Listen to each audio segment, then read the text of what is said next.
everybody, and welcome to the Side Panel. I'm your host, AJ, and in this episode, I will be reviewing Hotel Mumbai, Pet Sematary, and the Highwaymen. That's right, I'm coughing because I'm sick, which is one of the reasons for the delay in the recording. I may be coughing a lot throughout the episode. I'm sorry, and you're welcome. Let's get started, shall we, with Hotel Mumbai. This is one of those, I don't watch a lot of TV, live TV, so I don't know if there's been a lot of advertisement for it. I did see the trailers in front of one of the other movies and decided, this looks kind of cool. I'll go check it out. The film is a biographical thriller directed by Anthony Maras and written by John Coley and Anthony Maras. It's based on the 2009 documentary Surviving Mumbai about the Mumbai attacks in 2008 at the Taj Mahal Palace Hotel.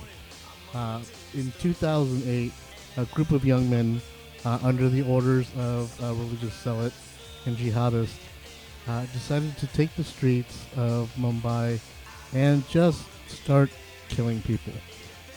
In a coordinated attack, they assaulted 12 different locations across the city of Mumbai, all accumulating at the Taj Palace Hotel. Is that the name of it? Taj Mahal Palace Hotel in India. So this movie is the depiction of that story. Now, as you can imagine, it wasn't really, I don't know what I'm going with this. Let me just say this. First off, excuse me, the movie is very, very intense. It comes at you from the point of view of just everything, everyone surrounding stuff. It's intersected with the radio reports that were actually recorded during the attack, spliced in with just before and afters of how these different characters reacted during these tense moments. Not a lot of gore so much as there is a lot of blood and shooting and killing. The movie itself stars Dev Patel, Armie Hammer, Jason Isaacs, Tilda Cobham Herbie, Anupam Kher, and Nazanin Panidai. I'm horrible at these names, but a majority of these are Indian actors, which is a compliment to the filmmakers because, instead of whitewashing it or doing anything else, they decided to actually cast from India itself. And there's tons of amazing stars out in India, and so they did a great job at pulling them and getting them in as actors on this movie. What I was really impressed with is I'm a huge fan of Dev Patel ever since seeing him on Kids and BBC, and we all try to ignore the fact of Avatar: Last Airbender. But once again, he comes across as doing a great job in this film. The film doesn't focus on one character. It focuses on different groups of characters and how they're trying their best to survive the situation. And in that aspect, I felt at no point in time was I left wanting to know more because they were able to give me everything that I asked for. It is intense. It is on the edge of your seat, like drama throughout the whole thing. And you're trying to pull for the people the entire time. So I highly recommend it. It gets 2 thumbs up on my end, even though I have 4. But still, it gets as many thumbs as I want to give it. So there you go. Moving on, I caught another Netflix release in The Highwaymen. Excuse me. Once again, you guys are trapped under my love of cowboy and movies, Western movies, style movies. Where in this one kind of takes a little bit of a twist. The movie is about 2 Texas Rangers in the name Kevin Costner and Woody Harrelson, who are kind of, the characters remind you very much of like Elliot Ness and The Untouchables. And these guys are they're brought on by the governor of Texas, Kathy Bates, to hunt down and and stop Bonnie and Clyde, the illustrious, famous characters known as Bonnie and Clyde. Um, Most stories that you see of Bonnie and Clyde, most of those movies back in the day, they kind of romanticized the Bonnie and Clyde uh, kind of, just the things that they did. When in actuality, what they did was run across multiple states, killing everybody that got in the way for no reason whatsoever, just because they wanted to be famous. And due to the romanticism of these characters, they garnered a huge following, and they were as big as the Beatles were. So, excuse me, this movie shows you the point of view from the guys hunting them. And that is these two worn down, broken veterans of the trade, Highwaymen, and Kevin Costner and Woody Harrelson. And they are sent down, and no, it's not cowboys and whatnot, like I said, but the feeling of it is like old style Western meets Elliot Ness Untouchable style stuff. The two characters are excellently written. The story is well written. If I had to give it a complaint, it's that you don't see a lot of Bonnie and Clyde. You don't even see their faces until the very end of the movie. And I understand why they're doing that. They're doing that because they want you to see the viewpoint of these two rangers hunting them down. And so they don't want you at any point in time to romanticize these characters, much like the rest of America has.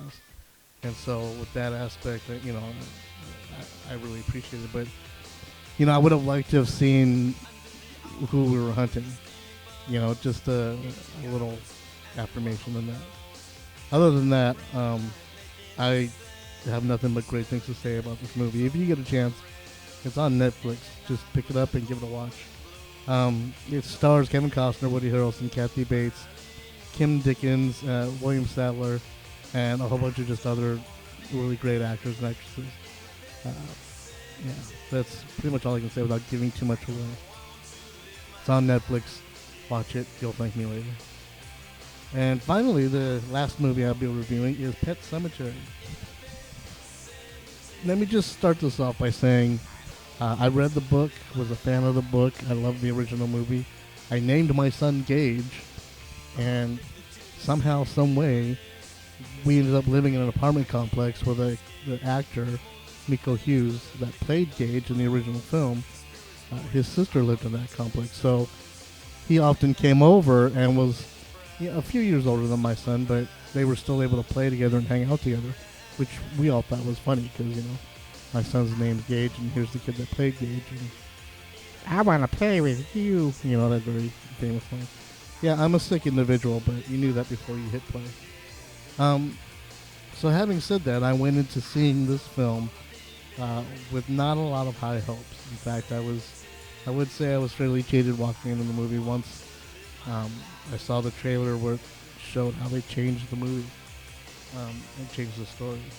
Because of that, I also feel that I had too much familiarity with the story. So in watching the movie, even with the slight changes and the things that they did to it, I knew everything that was going to happen.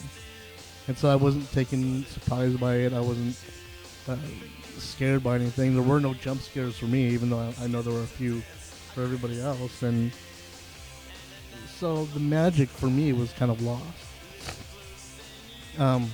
Looking at it at an outside point of view, I can see where everyone might enjoy the movie.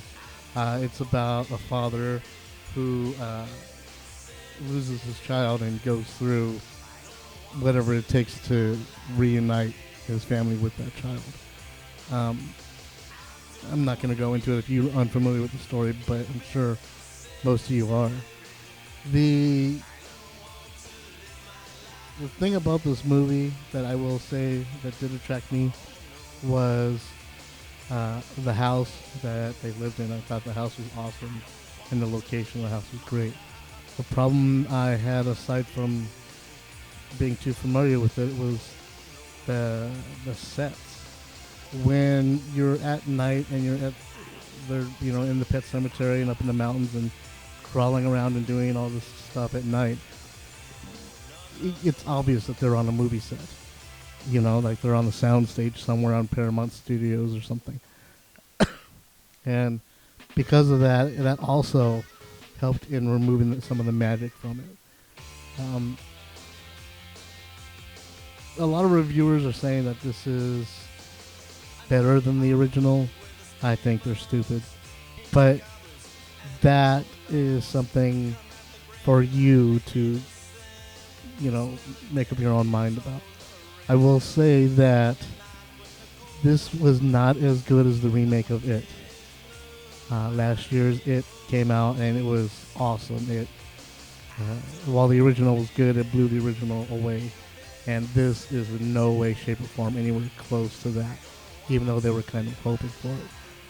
The Stephen King curse seems to live on, in that anything Stephen King translated into a movie that isn't done by Darabont is just going to suck. And with the one exception of being either Dolores Claiborne or last year's It, this seems to follow along that path. It does have a great cast in Jason Clarke and John Lithgow, but it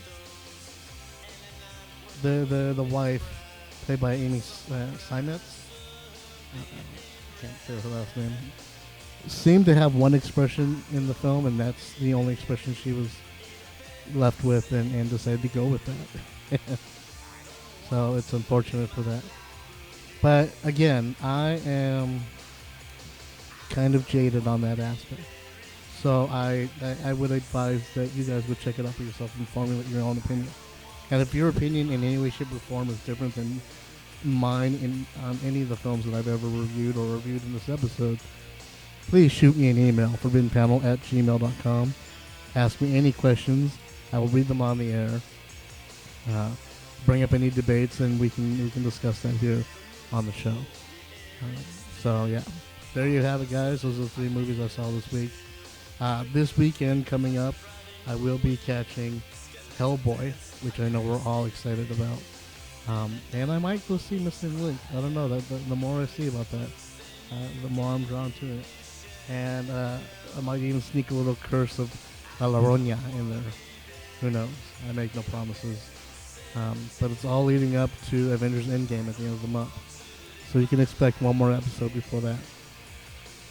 So, without any other things I have to say, please follow me on all the social medias, either under Forbidden Panel or Draven. Check out the website, forbiddenpanel.com. Yeah, thanks guys for tuning in, and we'll catch you on the next episode. Sorry for coughing all up in your ears.